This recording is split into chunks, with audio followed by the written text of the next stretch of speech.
কোনো বাড়ির 9 জন লোকের বয়স যথাক্রমে দেওয়া আছে, শ্রেণী সংখ্যা নির্ণয় করো। আমরা শ্রেণী সংখ্যার সূত্র কি জানি? পরিসর ভাগ হচ্ছে শ্রেণী ব্যবধান। আর পরিসরের সূত্র কি?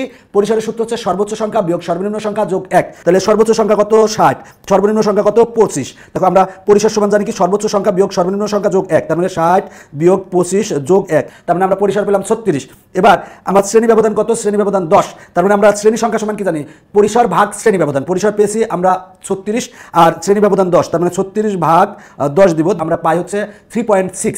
দেখো আমার শ্রেণী সংখ্যা কখনো দশমিকে হয় না, শ্রেণী সংখ্যা মানে অর্ধেক নিতে পারবে না। এখন মানুষের সংখ্যা যদি গণনা করো সেটা কিন্তু অর্ধেক মানুষ হয় না, ফুল মানুষই হয়। তার মানে আমরা পূর্ণ সংখ্যা নিব। 3.6 এসেছে, তাহলে আমরা 4 নিব। যদি 3.1 আসতো সেক্ষেত্রেও 4 নিতাম। তার মানে আমার শ্রেণী সংখ্যা কত হবে? ঘ অ্যান্সার। এরপরেরটা দেখো বলা আছে 10 জন শ্রমিকের একদিনের পারিশ্রমিক দেওয়া আছে, শ্রেণী ব্যবধান 10 হলে শ্রেণী সংখ্যা বের করো। তাহলে আগে আমরা কি বের করবো? পরিসর বের করবো। পরিসর কিভাবে বের করবো? সর্বোচ্চ কত আছে সেটা দেখবো। সর্বোচ্চ আছে 300, সর্বনিম্ন আছে 200। তাহলে পরিসর বের করবো কিভাবে? সর্বোচ্চ সংখ্যা হচ্ছে 300 বিয়োগ সর্বনিম্ন সংখ্যা কত? 200, আর যোগ হবে কত? 1। তার মানে আমার পরিসর বেরোলো। এখন পরিসরকে আমরা শ্রেণী ব্যবধান দ্বারা ভাগ দিব। শ্রেণী ব্যবধান কত? 10, তার মানে ভাগ দিব 10 দিয়ে। ভাগ দিলে আমার আসবে কত? শ্রেণী সংখ্যা আসবে হচ্ছে, দেখো এখানে 10.1।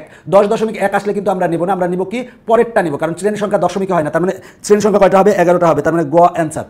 এরপরে এই এমসিকিউটাও একই রকমের। তারপর আমরা দেখি বলা আছে 10 জন শ্রমিকের মঙ্গলবারে পারিশ্রমিক দেওয়া আছে, শ্রেণী ব্যবধান 10 হলে শ্রেণী সংখ্যা কত? সর্বোচ্চ সংখ্যা কত আছে? সর্বোচ্চ সংখ্যা আছে 200, তার মানে পরিসর বের করবো। সর্বোচ্চ সংখ্যা বিয়োগ সর্বনিম্ন সংখ্যা কত আছে? 130, তার মানে 130। আমরা সর্বোচ্চ সংখ্যা থেকে সর্বনিম্ন সংখ্যা বাদ দিলাম, বাদ দিলে পেলাম 70। এর সাথে কিন্তু 1 যোগ হবে। পরিসর বের করতে হলে সর্বোচ্চ সংখ্যা বিয়োগ সর্বনিম্ন সংখ্যা যোগ 1 করতে হয়। তার মানে পরিসর পেয়েছি আমরা 71। 71কে আমরা 10 দিয়ে ভাগ করবো, শ্রেণী ব্যবধান দিয়ে ভাগ করবো। ভাগ 10 সমান আসে কত? 7.1। আর শ্রেণী সংখ্যা কিন্তু দশমিক আসে না, তার মানে শ্রেণী সংখ্যা কত হবে? 8 হবে, তার মানে খ অ্যান্সার।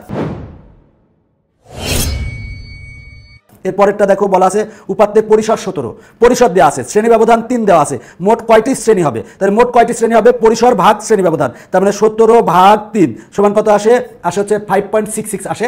এক্ষেত্রে শ্রেণী সংখ্যা আমরা পরেরটা নিয়ে নেব, তার মানে 5.66 মানে 6টি শ্রেণী হবে। এরপরেরটা বলা আছে পরিসর 27 হলে বলা আছে 5 শ্রেণী ব্যবধান নিয়ে গণসংখ্যা সারণী তৈরি করলে কয়টি শ্রেণী হবে? তাহলে পরিসর দেওয়া আছে, শ্রেণী ব্যবধান দেওয়া আছে, শ্রেণী সংখ্যা বের করতে বলছে। তাহলে পরিসর কত? 27 আর ভাগ শ্রেণী ব্যবধান কত? 5। তাহলে 27 ভাগ 5 করবো, করলে আসে কত?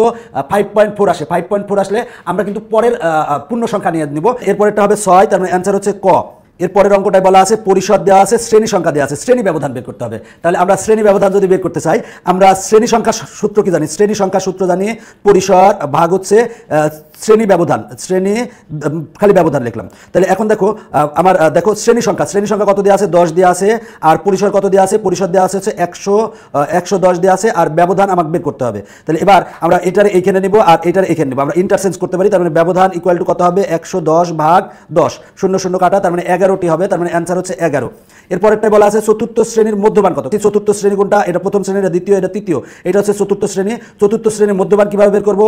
সেটা হলো 76, এই যে সর্বনিম্ন সংখ্যা যোগ সর্বোচ্চ সংখ্যা কত? 80, তাহলে 76 যোগ 80 দিব। দেওয়ার পরে যা আসবে তাকে 2 দ্বারা ভাগ করবো, ভাগ 2 দিলাম, দিলে কত আসে? 78, তার মানে অ্যান্সার হচ্ছে 78। এখন আমরা এই 59 নং সমাধান করবো। কোন শ্রেণীর ঊর্ধ্বসীমা দেওয়া আছে, শ্রেণী মধ্যমান দেওয়া আছে, ওই শ্রেণীর নিম্ন সীমা কত? আমার নিম্ন সীমা বের করতে হবে। তাহলে আমরা শ্রেণীর মধ্যমানের সূত্র জানি সর্বোচ্চ সীমা যোগ হচ্ছে সর্বনিম্ন সীমা ভাগ 2।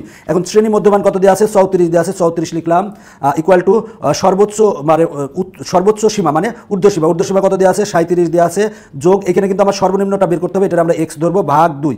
এবার আমরা আর গ্রহণ করলে কত হবে? 37 যোগ x ইকুয়াল টু 34 2 68। এবার 37কে ওই পাশে পাঠাও, তাহলে 68 থেকে আমরা বাদ দেবো কত? 37, তার মানে 68 বিয়োগ 37, তাহলে x এর মান কত আসবে? 31, ঘ অ্যান্সার। এই পরের দুইটা অঙ্ক সেম অঙ্ক, একই রকম, তুমি একই রকম ভাবে করতে পারবে।